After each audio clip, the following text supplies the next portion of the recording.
자, 시청자 여러분, 구독자 여러분 반갑습니다. 자, 2023년 7월 11일 오늘의 특징주 시작해 보도록 하겠습니다. 저는 정코노미의 오치열입니다. 반갑습니다. 자, 일단 오늘 공부할 주제 좀 체크를 해드리도록 하겠습니다. 간단하게 코스피, 코스닥, 시황 체크를 해드릴 거고요. 그리고 주요 특징주들, 상승 종목들, 하락 종목들 체크를 해드리도록 하겠습니다. 자, 일단 전일미 증시가 반도체 업종이 강세가 나왔죠. 그러면서 필라델피아 반도체 지수 역시나 상승 흐름이 나왔고요.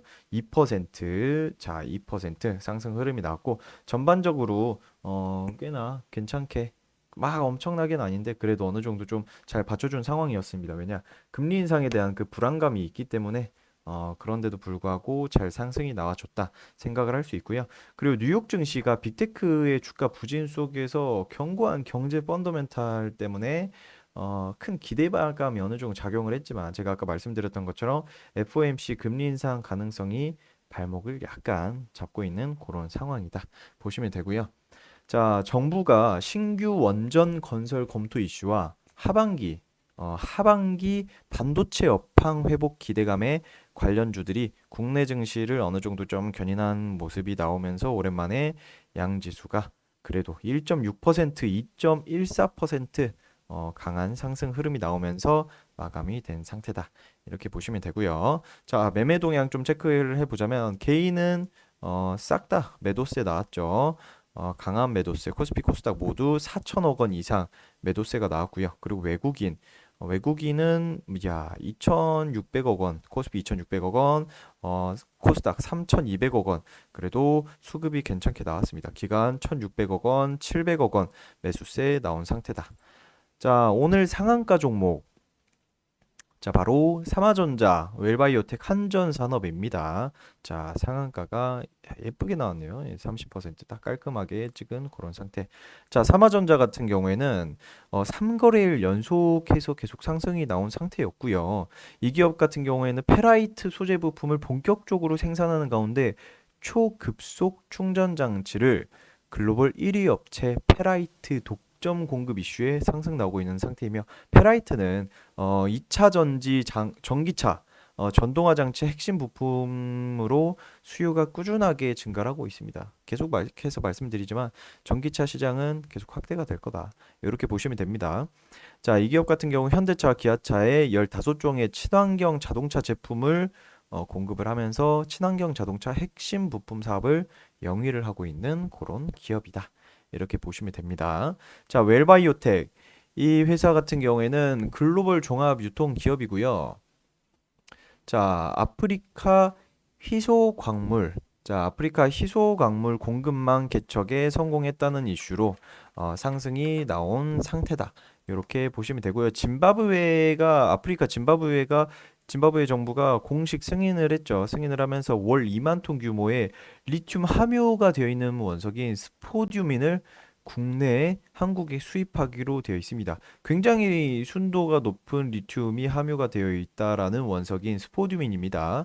그래서 국내에선 동사 유일하게 지금 수입 허가 기업으로 상한가 나온 상태다. 자, 웨일 바이오텍 그렇게 상승 흐름이 나왔고요. 이 기업 같은 경우에는 자, 이거 죄송합니다. 제가 이거를 또 왜 수정을 안 했지? 자, 이거 아니고요. 자, 이 기업 같은 경우에는 좀 여러 가지 이슈를 하고 있죠. 전국 프랜차이즈 PC방 뭐 이런 것들 그리고 물류망을 통해 제품을 납품을 하고 있는 종합 유통 기업입니다. 뭐 코리아 세븐, GS 리테일, 뭐 CU 뭐 이런 거에다가 CVS 뭐 판매 채널에다가 뭐 유통하고 뭐 이런 것들 하고 있습니다. 학교 급식 뭐 이런 것도 많이 하고 있고 그런 종목이다. 그런데 이제는 전기차 관련주로 편입이 되면서 주가가 많이 상승이 나온 상태다. 이렇게 보시면 될 것 같습니다. 자, 주가가 뭐 많이는 아니지만 그래도 최근 치고는 거의 1,000원 막 이렇게 하다가 지금 한 2,700원 막 거의 3,000원 막 이렇게 간 상황이 있기 때문에 많이 올랐다. 이렇게 보시면 됩니다. 자, 그리고 오늘 상승 종목 포스코, DX, 본느, 테라사이언스, 뭐 금양, 펩트론, 큐라티스 뭐 이런 것들이 좀 있는데 뭐 오르는 놈들 많이 올라요. 딱 보면은 오 이런 것들 좀 많이 이야기를 해주셨던 것 같은데 자 이런 것들 많이 보이죠. 자, 이것도 그렇고, 이것도 그렇고, 이것도 그렇고, 이것도 그렇고, 뭐 이야기를 거의 다 했어요. 자, 그런데 안 한 것들 좀 합시다. 자, 포스코 DX 이 기업은 예전에 그 이전 상장을 하면 상한가 많이 나오죠. 상한가 많이 나오고 이전 상장을 하면은 IPO가 되는 거다 보니까 처음 상장하고 나서 변동성이 어느 정도 좀 완화가 돼서 급등이 나올 수 있어요. 예, 그런데 이 기업은 미리 급등이 나오고 있죠. 왜냐? 지금 살 수 있으니까. 코넥스에 있는 것도 아니고 어, 그렇기 때문에 코스닥에 있는 그런 기업이기 때문에 많이 상승이 나온다. 자, 심지어 예전에도 포스코 퓨처엠도 19년에 2019년에 코스피로 좀 이정 상장을 한 적이 있죠. 그런데 그 뒤로 주가가 7배 상승한 적이 있습니다. 자, 이 기업도 역시나 코스닥에서 코스피 상장 시장으로 이전 상장 예정이라는 이슈에 급등이 나왔다. 이 기업은 건설, 소재 등 다양한 산업 분야 핵심 ICT 솔루션 기반 최근 또 이제 그런 게 또 있었죠. 최근에 물류 자동화 그 로봇을 공급을 했다라는 그런 이슈들이 있었다. 이렇게 좀 보면 될 것 같습니다. 자, 그리고 혹시나 해서 말하는 건데 ICT 솔루션 ICT라는 거는 정보기술과 통신기술입니다. 정보통신 기술이에요. 정보통신 기술. 자, 아시죠? 자, 그리고 금양 같은 경우에는 미국 전기차 관련주가 강세가 나오고 최근에 많이 올랐죠. 리비안 뭐 이런 것들. 그리고 국내 2차 전지주에 대한 수급 역시나 같이 들어오고 있는 상태로 이 기업은 전기차용 리튬 배터리 핵심 재료인 수산화 리튬 가공과 2차 전지 성능 향상하는 첨가제 사업을 영위하고 있습니다. 이 첨가제 사업을 영위하고 있다. 그래서 상승 흐름이 나왔다. 첨가제가 무슨 첨가제냐면 2차 전지 성능을 향상을 시켜줄 수 있는 그 지르코늄이라는 첨가제가 있어요. 그런 사업을 영위하고 있기 때문에 보세요. 제가 아까 말씀드렸던 것처럼 뭐 2차 전지라든지 뭐 전기차 이런 것들 상승 많이 나오죠. 원전도 또 나옵니다. 자, 우진.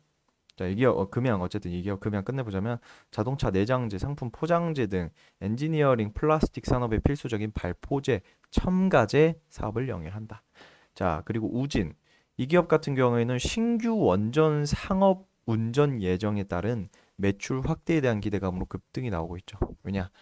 원전을 정부에서 원전 야 추가하자 이렇게 이야기를 했죠. 그래서 원전 관련주들 다 오를 수밖에 없습니다. 그래서 급등이 나온 상태다. 또 그 올 여름 폭염과 뭐 엄청 더울 거라고 하는데 장마도 많이 온다라고 하지만 자 폭염과 엘니뇨 뭐 등 이상 기후로 인한 전기 수요도 원전 관련주 수혜에 같이 좀 한몫을 하죠. 자, 그런 기업이다. 이 기업은 산업용 및 원자력 발전소용 계측기 제조 전문 기업으로 자동화 장치, 설비 진단 시스템 등 사업을 영위를 하고 있는 그런 기업이다.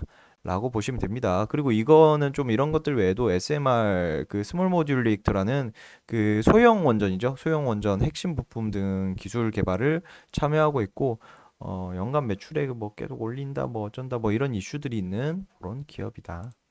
자, 오늘 다행히 하한가는 없습니다. 하한가는 평생 없어야 돼요.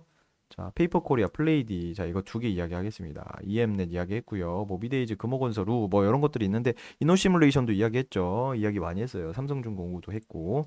자, 페이퍼 코리아. 자, 이 기업이 좀 문제죠, 이번에. 페이퍼 코리아가 원래 시가총액 한 500억 원대였는데 400억 원대로 좀 내려왔어요. 이 기업은 채무 상환을 하겠다. 자, 채무가 얼마나 있는지. 자, 페이퍼 코리아 같은 경우에는 어쨌든 채무 상환을 위해서 지금 부채 비율이 700%가 넘네요. 700%가 넘는 그런 기업인데 채무 상환 자금을 위한 2,200억 원 규모의 주주 배정 유상증자와 함께 최대 주주인 유암코 한 55%인가 지분을 보유하고 있었던 것 같은데 유암코를 상대로 1,030억 원 영구 전환 사채 30년 후에 내가 이거 돌려준다 하는 그런 게 있어요. 그런 거를 발행을 해서 시가총액 500억 원짜리가 지금 좀 빠져가지고 지금 416억 원입니다. 그런데 그 회사가 그의 6배 수준 자금을 조달한 겁니다. 미쳤죠? 자, 시가총액 500억 원짜리가 3,230억 원 규모의 유상증자를 자금 조달을 했다? 자, 난리 났습니다. 그래서 이름 따라간다, 종이가 됐다, 주식이 뭐 이런 이야기를 하고 있어요. 제지, 특수용지, 부동산 사업 영위하고 있으면서 신문사, 인쇄소에 직접 판매 혹은 수출 경유하는 그런 판매를 하고 있는 회사다. 자, 플레이디. 출시 5일 만에 1억 명 가입자를 돌파한 스레드 열풍으로 인해서 PC 모바일 광고 관련주들이 일제히 상승 흐름 나오다가 어느 정도 조정받는 상태다. 추가적인 상승도 가능한 기업입니다. 실질적으로 플레이디는 14% 빠졌는데 그 전에 엄청 많이 올랐었죠. 추가적인 상승도 가능하지 않을까 이렇게 보고 있습니다. 요거는 조금 리스크가 있다. 하지만 매출액은 좀 괜찮은데 제가 봤을 때 어느 정도 조금 재무가 조금 개선이 된다라고 하면은 부채 쪽이 좀 개선이 되고 사업을 다각화를 한다면은 괜찮아지지 않을까 이렇게 생각을 하고 있습니다. 자, 어쨌든 오늘의 특징주 여기서 마치도록 하겠습니다. 더 많은 영상 궁금하신 분들은 정코노미 채널 들어가셔서 영상 시청하시면 되고요. 오늘 내용에 대해서 궁금하다 하시는 분들은 저 오치얼한테 질문해 주시면 될 것 같습니다.